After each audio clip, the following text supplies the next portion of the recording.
everyone, welcome back to my another video. So today we will be talking about how to fix Kik login problems. So to fix this issue, you can start by updating the app to the latest version.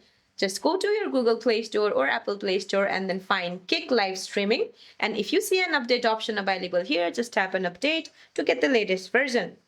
Now the next what you can do is switch your accounts. If you're stuck in an infinite loading loop, log out completely, access your user center or profile icon and then re-enter your credentials manually. Now one of the general troubleshooting is server status. Occasionally Kik experiences server outages or maintenance. Check the official Kik support profile on X to see if there are widespread login outages.